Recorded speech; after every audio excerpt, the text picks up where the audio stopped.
Baghdad के करीब एक छोटी सी बस्ती में एक ज़ईफ शख्स हकीम अपनी जिंदगी के आखिरी अय्याम गुजार रहा था। हकीम एक खामोश, आजिज और निहायत दाना इंसान था। इसके 5 बेटे थे, जिनमें सबसे बड़ा यूसुफ था। यूसुफ एक मेहनती किसान था जो दिन भर खेतों में मेहनत करता, जमीन संवारता और फसलों की देखभाल करता। मगर वालिद की खिदमत करते करते वो कभी कभी उकता जाता। दिल ही दिल में सोचता कि ये जिम्मेदारी कब खत्म होगी। शाम को जब यूसुफ थका हारा घर आता तो हकीम इसकी थिकन को खामोशी से महसूस करता, मगर कुछ कहता नहीं, सिर्फ नजरें झुका लेता। वक्त के साथ हकीम ने यूसुफ के रवैये में बदलाव महसूस किया। वो समझ गया कि यूसुफ अब उसे बोझ समझने लगा है। इस बेरखी ने हकीम को दिल ही दिल में बहुत रंजीदा कर दिया। एक दिन हकीम ने यूसुफ को पास बुलाया और कहा, बेटा, मुझे मालूम है तुम पर बोझ बढ़ गया है। फिक्र न करो, मैं ज्यादा दिन तुम्हारे पास नहीं रहूंगा। चंद दिन बाद दूसरे बेटे के पास चला जाऊंगा। यूसुफ ये सुनकर खामोश रहा। दिल में हल्की सी निदामत उठी, मगर जबान पर कोई रोकने वाले अल्फाज न आए। चंद दिन बाद हकीम यूसुफ के घर से रुखसत होकर दूसरे बेटे फारूक के पास चला गया, जो एक कामयाब ताजिर था। माल व दौलत की कमी न थी, मगर फारूक की मसरूफियात ने उसे अपने वालिद की तरफ से गाफिल कर दिया। उसकी बीवी तो सिसर को देखना भी गवारा न करती, बात करना तो दौर की बात थी। हकीम चुपचाप एक कोने में बैठा रहता, दिल में औलाद की बदली हुई मोहब्बत का गम छिपाए। एक दिन फारूक ने बीवी के कहने पर अपने वालिद से कहा, बाबा, आपको मेरे कारोबार में मदद करनी चाहिए ताकि आपकी मौजूदगी का कुछ फायदा भी हो। हकीम जानता था कि उसका जिस्म अब किसी मेहनत के काबिल नहीं रहा, फिर भी उसने कुछ न कहा। फारूक की बीवी तो उसके खानिसने की आवाज तक बर्दाश्त न कर पाती और अक्सर फारूक से कहती कि ये बोझ किसी और के पास भेज दो। फारूक ने भी आखिरकार वालिद से कहा, बाबा, आप चाहें तो दूसरे बेटे के पास चले जाएं, मैं इलाज के लिए पैसे दे दूंगा। ये अल्फाज हकीम की इज्जत नफ्स पर चोट बनकर लगे, मगर वो फिर भी खामोश रहा और वहां से तीसरे बेटे उस्मान के पास चला गया। उस्मान एक किसान था। वो अपने वालिद का एहतराम करता, मगर उसके पास वक्त कम था। उस्मान की बीवी अपने बच्चों को ससुर के पास बैठा देती ताकि वो उनके साथ खेलें। कमजोर हकीम ये देखकर दिल ही दिल में टूट जाता। यहां भी उसकी हालत बिगड़ती गई। आखिरकार वो चौथे बेटे अहमद के पास चला गया। अहमद एक लालची और मतलब परस्त इंसान था। उसने वालिद का इस्तकबाल खुशी से किया, मगर मकसद सिर्फ लालच था।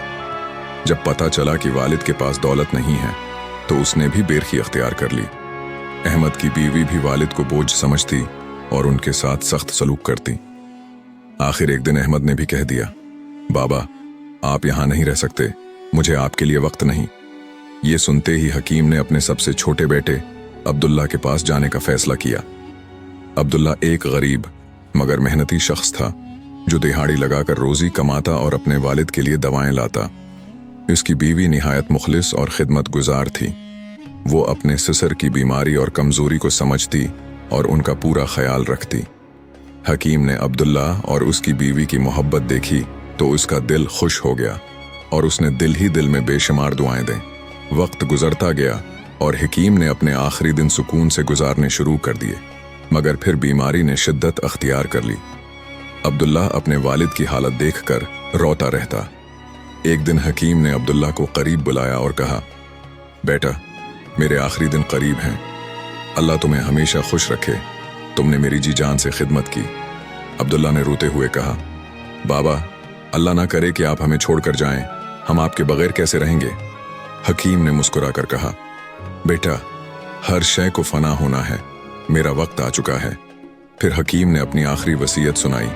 बगदाद की उफलान गली में जाबिर नाम का एक बूढ़ा आदमी है, उसके पास जाओ और कहो कि हकीम फूत हो गया है। जो अमानत मैंने उसके पास रखी है वो ले आओ। ये अमानत तुम्हारे लिए है, अपने बच्चों की जिंदगी संवारने में इस्तेमाल करना, और याद रखना, बाकी भाइयों को कुछ मत देना। ये कहकर हकीम इस दुनिया से रुखसत हो गया।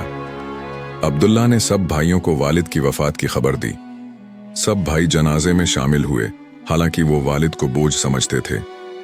अब्दुल्ला ने भाइयों को बताया कि वालिद ने उसके लिए अमानत छोड़ी है, लेकिन वो सब में तकसीम करना चाहता है। भाई फौरन बोले, हाँ, सब में बराबर तकसीम करो। अब्दुल्ला बगदाद गया, अमानत ले आया। जब संदूक खोला तो हैरान रह गया। इसमें बगदाद के मशहूर बाजार की दुकानों के कागजात, ज़ीवरात और सोने की उशर्फियां थीं। अब्दुल्ला ने सबको ईमानदारी से तकसीम कर दिया और अपने हिस्से पर इक्तिफा किया, मगर वक्त का पहिया घूम गया। बड़े भाई का कारोबार तबाह हो गया, दूसरा भाई चोरी के इल्जाम में कैद हुआ, बाकी भाई भी बर्बादी का शिकार हुए। इधर अब्दुल्ला ने मेहनत और वालिद की दुआओं की बदौलत तिजारत शुरू की और कामयाब होता गया। उसने भाइयों की बीची हुई दुकानें खरीद लें और आखिरकार पूरे बाजार का मालिक बन गया।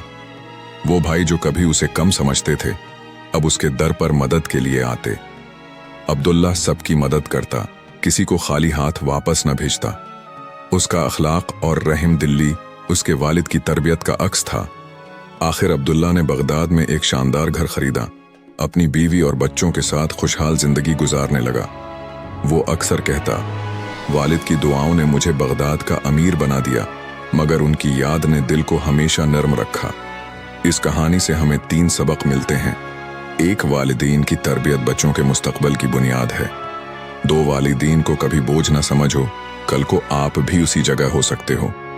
3, वालिदीन की खिदमत न सिर्फ दुनिया बल्कि आखिरत में भी कामयाबी का जरिया है। अगर आपको हमारी ASR मोरियल वाइज की इस्लामी वीडियोस पसंद आए तो मेहरबानी फरमाकर लाइक करें, कमेंट्स में अपनी राय का इजहार करें, दोस्तों के साथ शेयर करें और सब्सक्राइब करना ना भूलें। आपकी मोहब्बत और ताउन हमारे लिए बहुत कीमती है। शुक्रिया।